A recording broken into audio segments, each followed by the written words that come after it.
Now for this 23rd Sunday in Ordinary Time, we look at the first reading and the Psalm.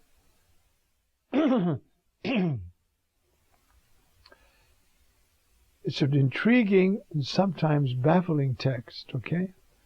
From Ezekiel 33, 7 to 9. Almost repeated word for word in 17 to 19. Thus says the Lord, I have appointed you watchmen for the house of Israel. When you hear me say anything, you shall warn them for me.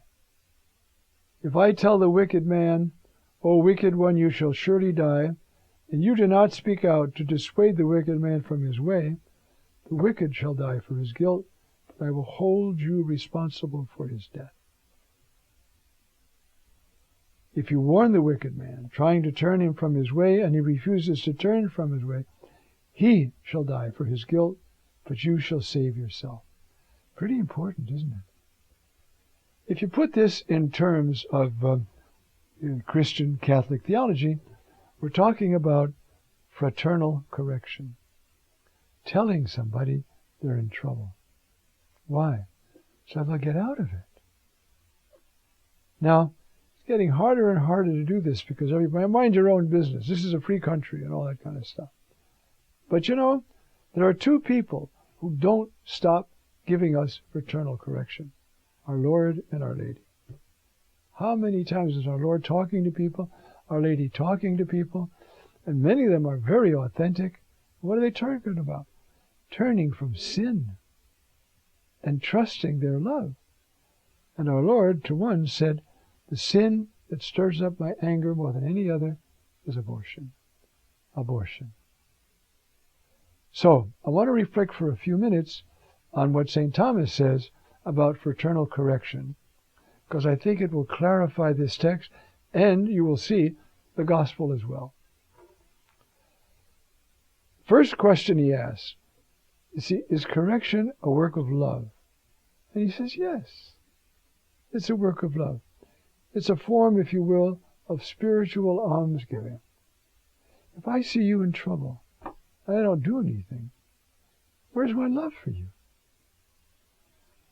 Now, you don't have to run up to somebody and say, repent! You find ways to win them over. But it's an act of love to point out that they're in sin or heading towards sin. They're not in good shape, and they should turn back to the Lord. Sometimes it works beautifully. You know, I was thinking of examples in my own life of times when I didn't want to do it, but the Lord said, tell that person. And I did. And they just burst out weeping. And were changed. I was thinking of one, you know, it might have been the first time I ever gave a retreat to priests. I was down south someplace. This was way back in the middle of Vatican II. I'll give you a scene. I'm in a room all surrounded by windows, and there are 40, 50 priests there. And there's one guy right outside the window practicing his 8-iron on the grass out there. He belongs in the retreat. Those were the days, my friend. So I have this job to preach this retreat. Well, we had, of course, a priest running the retreat house. And I watched him. And he started drinking pretty early every day. By noon he was kind of wandering around, and we all saw it. And I said, I'm the youngest there, but I'm the retreat master. I thought, I've got to say something. I mean, I can't just, So I went up to him, I said, Father, I think you're drinking too much. He burst out weeping. I said, thank God somebody said something. He went away to one of those places, got help, and he came back, and last I heard, he's functioning great in that retreat house. That's all it took. We get to be slaves of sin. We don't want to get out of it. Then some word comes, and it's just enough to get us out of it.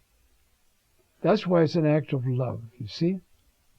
Now, it's also an act of justice. If you are the pastor of a parish, there are certain things you have got to talk about to turn people from sin, because sin can kill them. Birth control, abortion, same-sex marriage. You've got to speak about this. You don't have to fulminate, like Savonarola, but you've got to free your people from what they're doing. And you've got to do it. A few weeks ago we had that exhortation. I don't remember whether I spoke about it or not. When you greet this household with peace, your peace will come back to you if there's a person of peace in that house. I know many priests who can walk into a house and greet the house, and they know whether the couple is practicing birth control or not. That's a bondage. They need help. Does that mean the woman is sick, she has to have 12 more kids? No. But they need wisdom and help. Or when it's worse, adultery. Or worse, abortion. Do you see how this fraternal correction,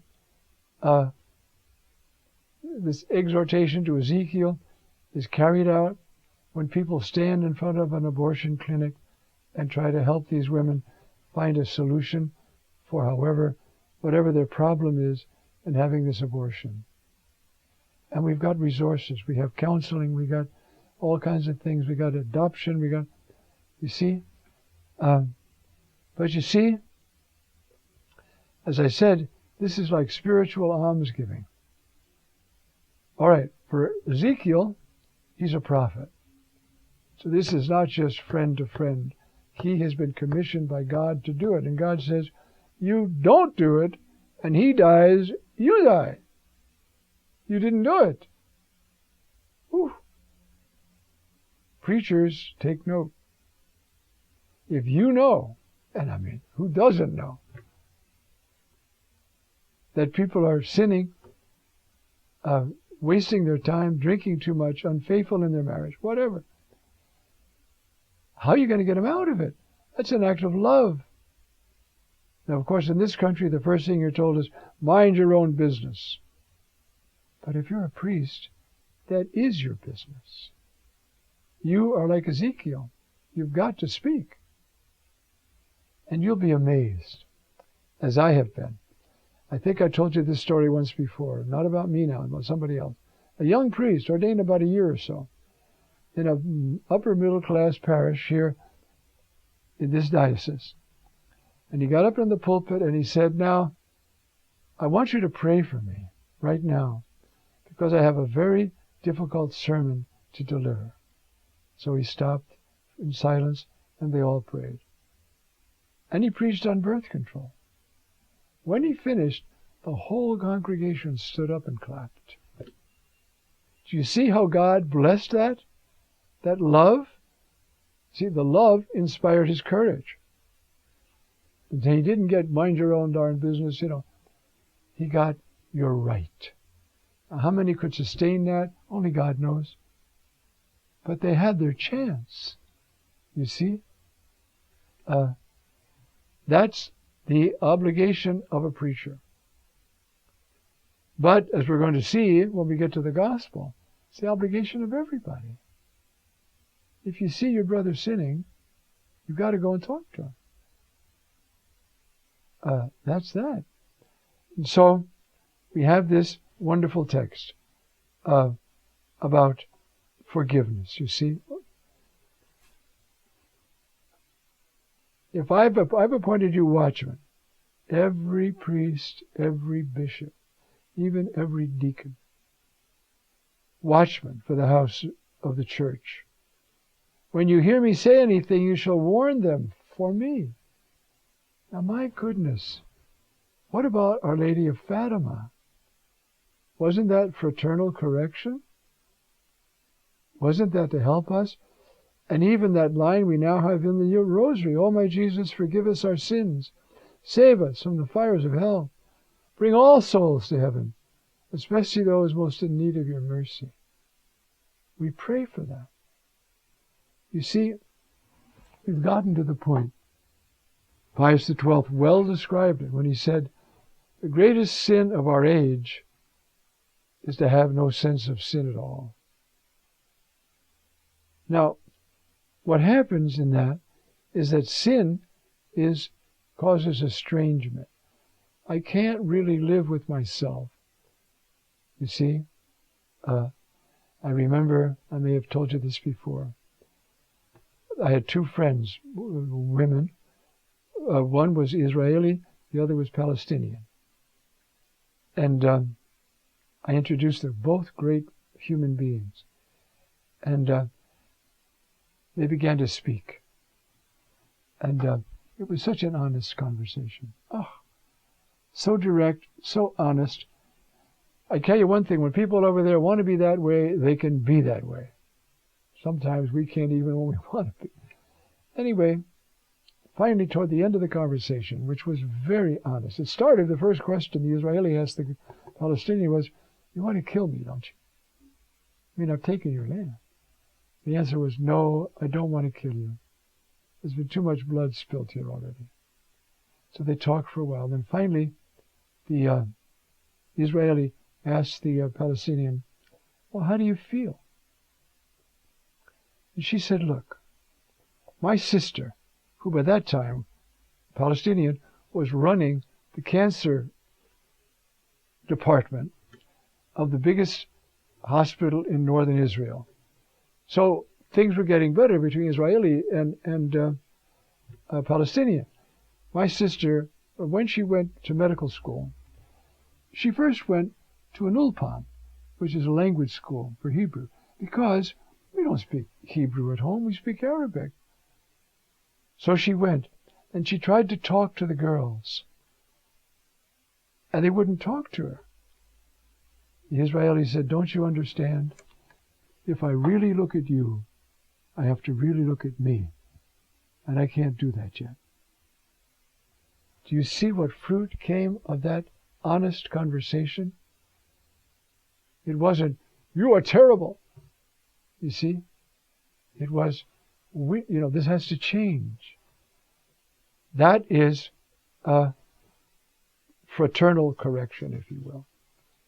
Now the psalm we have for this day as well also urges us to this.